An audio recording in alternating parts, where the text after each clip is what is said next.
May panibagong banat mga kababayan si Maudigs kay Martin Romualdez.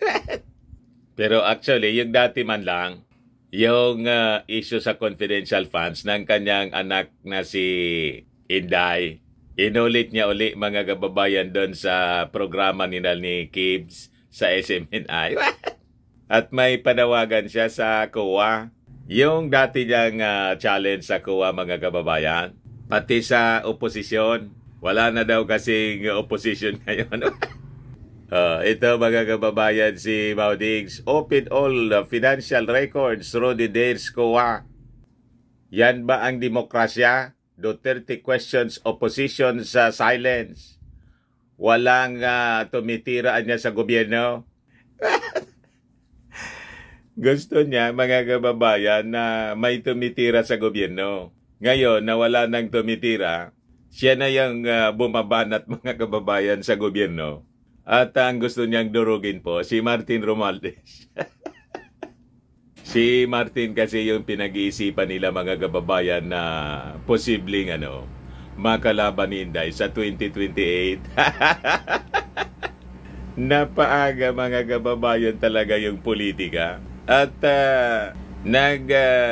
nagpaparinig na may plano siyang bumalik mga kababayan sa politika. Tatakbo yata ng senador. Yung tinitira niya mga kababayan si Martin Romualdez, di man siya pinapansin. Sige lang po ang tulong ni Martin. Ayan po si Martin Romualdez, Speaker, tingog turnover cash aid to kin of slain OFWs. Sabi diyan sa balita. Yung mga namatay po doon sa naipit sa giyera sa Israel-Hamas conflict. So si Martin Romualdez, yung gobyerno ng ating Pangulong Bongbong Marcos, yung magpinsan, tulong ng tulong sa ating mga mamamayan. Yung mag-ama naman po, banat ng banat.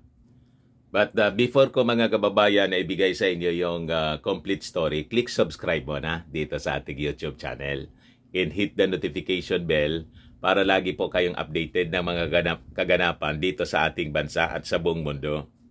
Like and share na rin po nitong ating video para marami yung makapanood. At wag na rin po ninyo mga kababayan na skip yung ating mga commercial ads para tuloy-tuloy lang ang pag-unlad ng Bagong Pilipinas, The Land of Ophir. So kahapon mga kababayan, hinamon muli, challenge ni Maudigs yung COA at pati yung yung mga sundalo at pulis nanawagan na i-pressure na yung COA. What? Inadamay pa ni Maudigs yung armed forces po.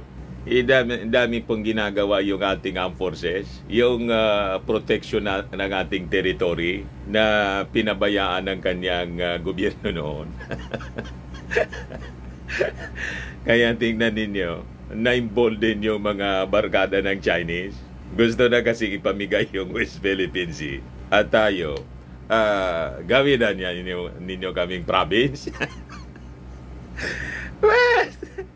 Ayan yung panawagan niya mga kababayan. Open all government financial records through the DARES COA. Ayan si Maudigs mga kababayan.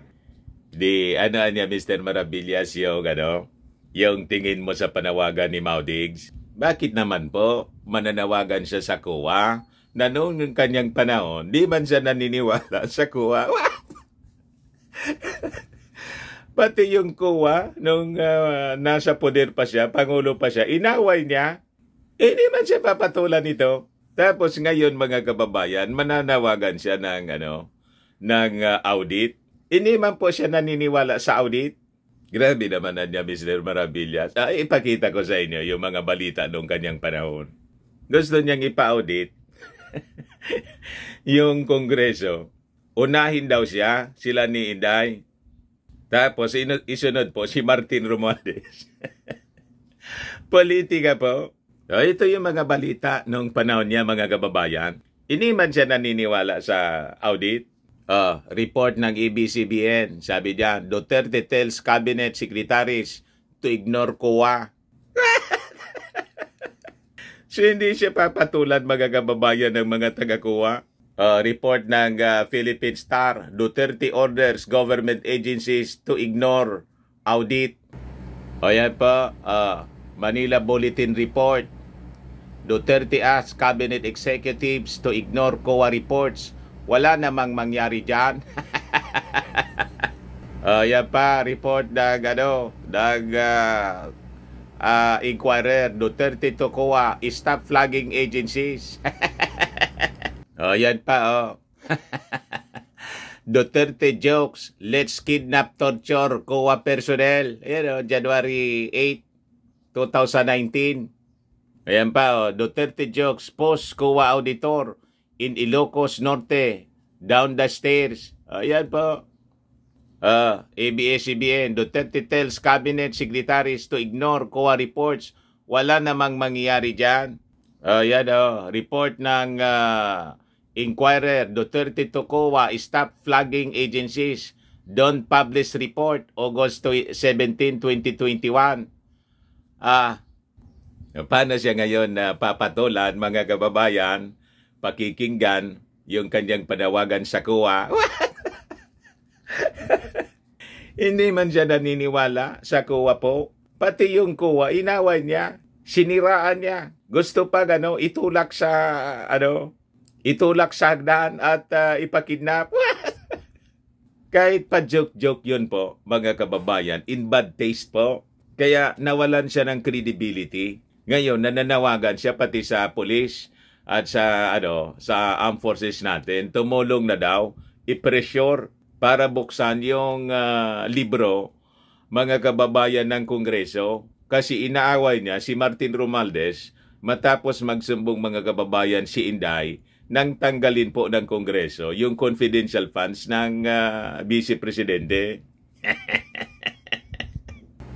Bakit niya, Mr. Maravillas, nag-ingay si Maudix ngayon? Gusto kasing bumalik nila sa posisyon. Si Inday gusto niyang itulak sa pagkapangulo habang sinasabing ayaw niya. Double talk nga po.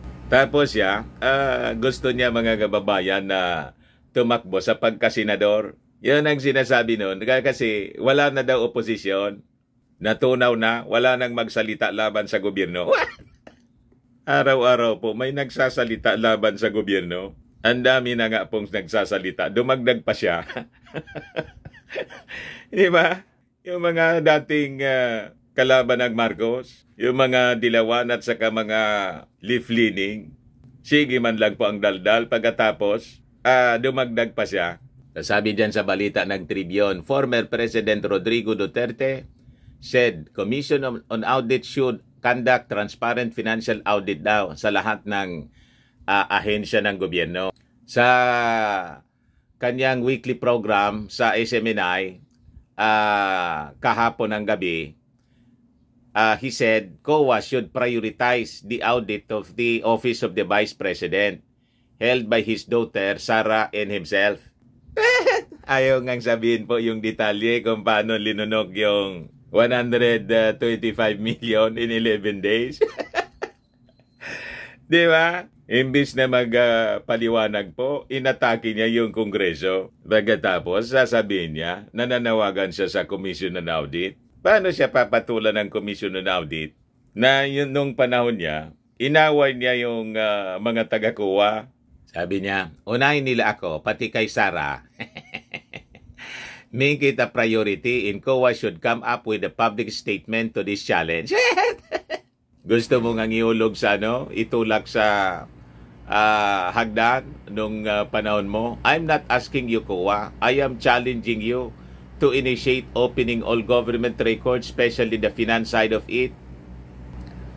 Umpisa na ninyo para malaman na natin.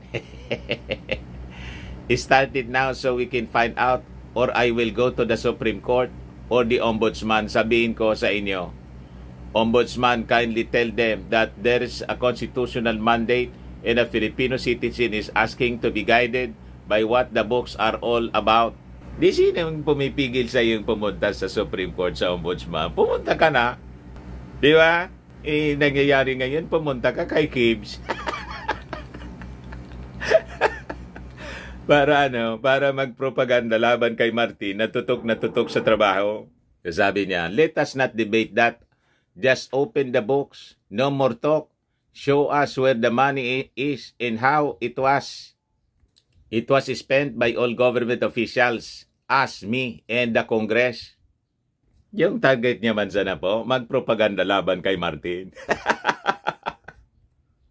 At the same time, Duterte slammed the government's plan to amend the compensation package for the men in uniform, as well as the pension system of retired members of the military and the police.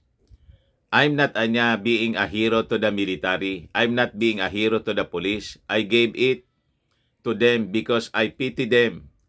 They were putting their lives on the line for the country. I only asked Anya for the military a little pressure. So, gusto pa niyang ipasubo yung police tapos military. Gusto pa niyang isama sa kanyang politika ngayon.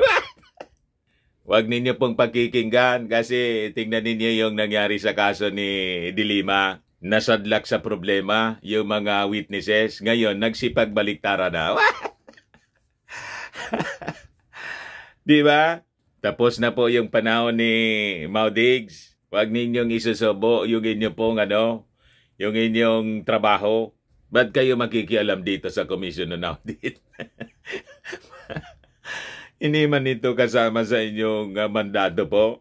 Ang mandato ninyo, peace in order. Di ba? At yung national security.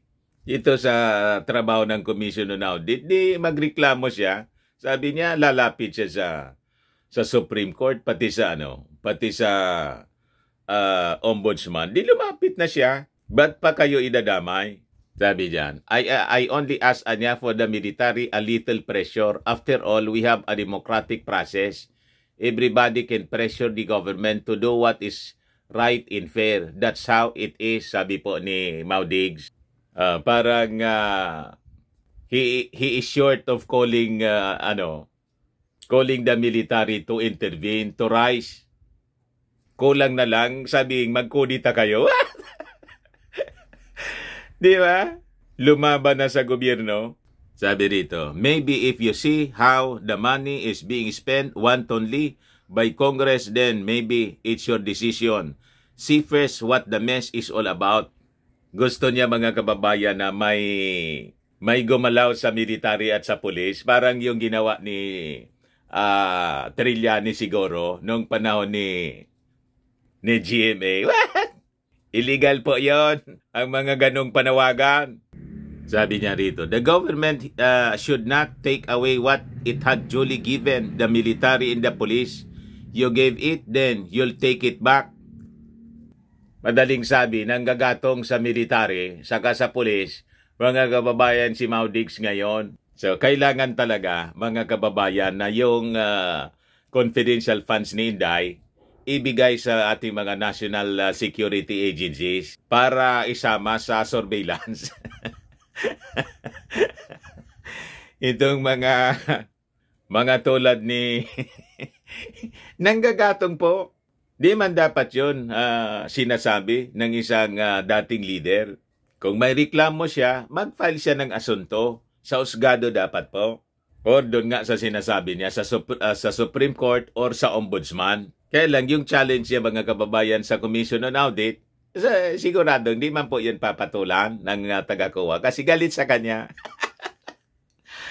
Tapos auditable po yung mga gastos ng sinagot na siya mga kababayan ng Kongreso. Yung Secretary General si Rinald Velasco, pinaliwanag na pinakita na po yung financial records. Yung inaakusa na may pork barrel, sinagot na po. Kaya si Martin hindi po nagsasalita. Hindi niya pinapatulan yung mga pagtantrums ng mag-ama. Ang ginagawa ni Martin tutok sa krisis mga kababayan ngayon na kinakaharap ng ating bansa. Lalo na yung ating mga OFWs na galing sa Israel, yung mga namatayan. Ito po mga kababayan si Martin, kikita ninyo. Tutok sa trabaho. Habang yung anak ni Maudigs, si Inday, nandun mga kababayan, umaakyat sa bundok. Talagang ito yung dapat na maging susunod na Pangulo. Ayan po. Kino-comfort niya yung mga families ng mga namatayan.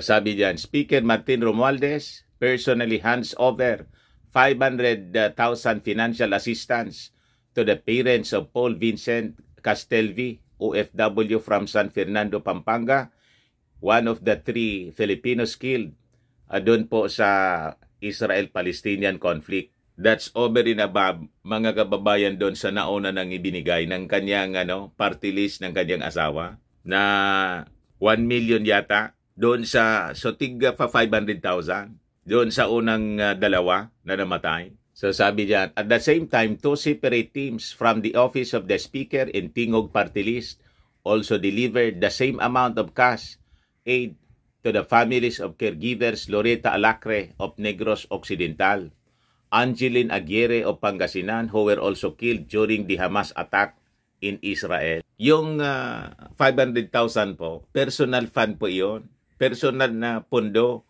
na pera ni Martin Romualdez. Yung mag-ama, nagbigay man lang po. Ang totok nila ngayon ng energy nila, confidential funds, at yung pamumulitika po, ayaw tantanan po si Martin Romualdez. Abang si Martin Romualdez, hindi man po nagsasalita. What? Sabi diyan, following confirmed reports of deaths of the 3 OFWs in Israel, Romualdez had announced a joint personal donation, kita ninyo, with Tingog Party List Representative Yeda Marie Romualdez to provide cash aid and other forms of assistance to the affected families. So napakabilis nilang umaksyon, mga kababayan, yung mga Romualdez, pati yung ating Pangulong Bongbong Marcos, sa pagsaklolo sa mga nangangailangan nating mga kababayan, yung mga OFW families. Abang yung magamang Duterte, ang bilis ng kanilang bibig sa pag-atake.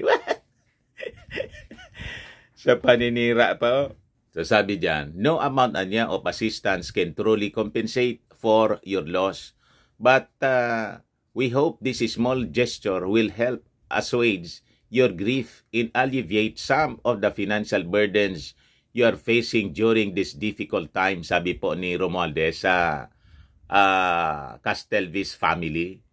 We stand anya in solidarity with our fellow Filipinos who in search of a brighter future found themselves in the midst of a conflict not of their own making. We honor the memory of our brave OFWs who paid the ultimate price, sabi po niya. So sabi rito, Romualdez said, the government is resolute in standing by its citizens, especially in times of adversity. As he also underscored the importance of unity in support within the global Filipino community, particularly during times of crisis, anya. Yan ang kailangan nating mga leaders. So, tama po at napapanahon, may timing yung kanilang mga ginagawa. Tama yung kanilang response. So, talagang nararamdaman nila kung ano yung pangangailangan ng ating mga mamamayan sa ganitong panahon. Ito yung dapat na ginagawa mga kababayan ni Inday saka ni Mau Diggs. He reassured the families of the slain OFWs that their bodies should be repatriated as soon as possible, citing the vow of President Ferdinand Romualdez Marcos Jr. that the government would do everything possible to bring them back home. Ganon.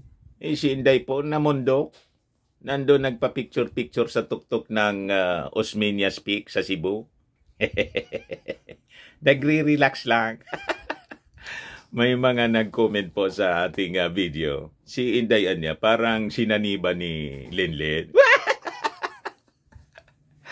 Nakita ko po si Linlin, kasama si Risa Ontiveros. Gustong itulak ni Risa Ontiveros na tumakbo din pagka-senator. What? Tingnan ninyo mga tao ito. Ang nasa otak nila, habang nasa krisis tayo, naharap sa malaking problema yung ating bansa, lalo yung ating mga OFW sa Israel. Yung nasa utak nila, politika.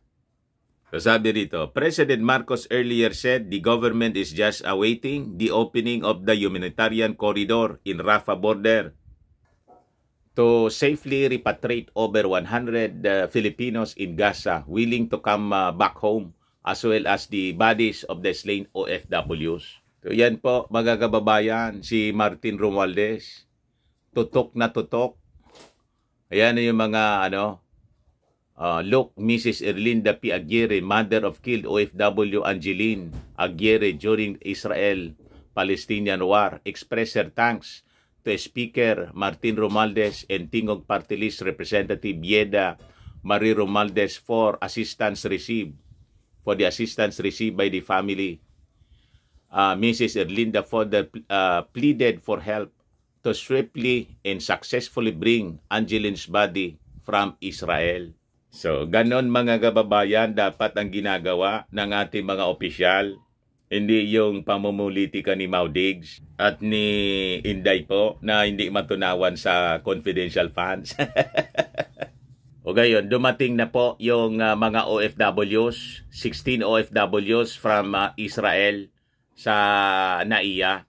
Ayan po, mga kababayan, OFWs from war-torn Israel return home. Ganon, mabilis po yung aksyon ng ating Pangulong BBM. Bagong Pilipinas na kasi po tayo. Hindi na po lutang yung gobyerno. Talagang makikita ninyo yung pag-care. Very responsive po sila. Yan po, 16 overseas Filipino workers, mostly caregivers, in an infant arrived in the country from war-torn Israel kahapon po. Dumating sila sa NAIA around 3:20 in the afternoon galing po sa Ben Gurion International Airport doon sa Tel Aviv. So sabi rito, caregiver Mylene Rivera, 47 from Pampanga, told the Star that she experienced the scariest moment of her life. Takot na takot niya kami doon. At around 7 p.m. anya, last October 7, while I was sleeping in the house of my alaga, a 19-year-old Israeli woman, I heard a bomb explode and then another one. So I ran toward the room of my alaga and brought her to the bomb shelter. And we stayed there for so many hours until the Israeli Defense Forces arrived and brought us to a safer place, sabi po niya. Shirley de la Cruz, 39 from Nueva Ecija, recounted seeing something like fireworks in the sky in the evening of October 7 while she and her employer were leaving away from near Israel to the house of the latter son. The situation talaga niya really scary. Were many Hamas militants who just stabbed people in the middle of the road. Pinagsasaksak po. Yung iba, sinunog na buhay. Bata, matatanda, nire-rape mga kababayan. Pinupugutan ng kinatay po. Matindi. Hindi na po hindi basta-basta po yung nangyari. It is a massacre mga kababayan. Sabi niya, she added that she would never return to Israel because of what happened to them. Ayoko na, sabi ng OFW. So, DOWA, in collaboration with the DMW, will give assistance to OFWs whose livelihood were disrupted nitong Israel-Hamas conflict. The agency will lend 50,000 assistance. While the Department of Migrant Worker will provide counterpart funding also worth 50,000. Yung TESDA naman, 5,000 pesos cash and certificate to avail to avail a scholarship program sa mga anak ng mga OFWs, mga kababayan. So yun po mga kababayan ang ating caring government ng ating Pangulong Bongbong Marcos. Umiiwas sila sa politika kasi yung politika po, napakatagal pa yung 2025 election. Matagal pa po. 2 years away pa. Lalo na yung 2028 election. 5 years away pa. Pero yung mag-ama po, politika yung yung laging laman ng bibig. What? Anyway, baka lang po gusto ninyo itong itry. Firmax Firming and Lifting Cream. Pinapahid po sa mga pulses in affected area. Mainam po sa paninigas na mga kaso-kasuan. Ito naman po, Automax Radiant Serum, Revitalizing Serum. Sa mukha naman yung yung application. Anti-aging po siya mga kababayan. You will look 10 years younger than your age. Ngayon, sa mga cancer patients naman po, baka lang gusto ninyo itong itry. Nengxia Red Mix Fruit Drink. Hindi man po siya gamot, food supplement siya. Kaya lang, gawa siya mga kababayan sa goji berry. Yung goji berry may anti-cancer properties. Ayos, yung mga inquiries ninyo po, dumiretso na lang kayo sa aming messenger para masagot namin agad. Ngayon, isama ko na rin yung announcement namin para sa grand launching ng aming Colossal Fitness Gym. Sa October 21 po, 4 o'clock in the afternoon, may bisita from Metro Manila, si DILG Assistant Secretary Bet Lopez de Leon. So watch for the grand launching of Colossal Fitness Gym, October 21 po.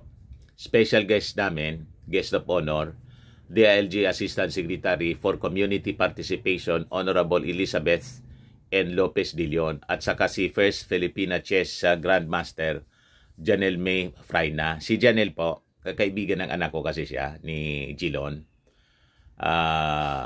Taga rito siya sa Legazpi.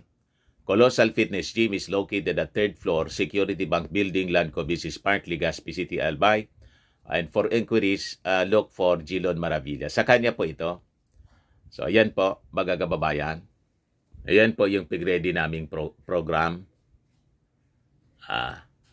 Ayan po yung gym namin, yung ito, 3rd floor, okupado namin lahat yung 3rd floor, pati yung roof deck, yung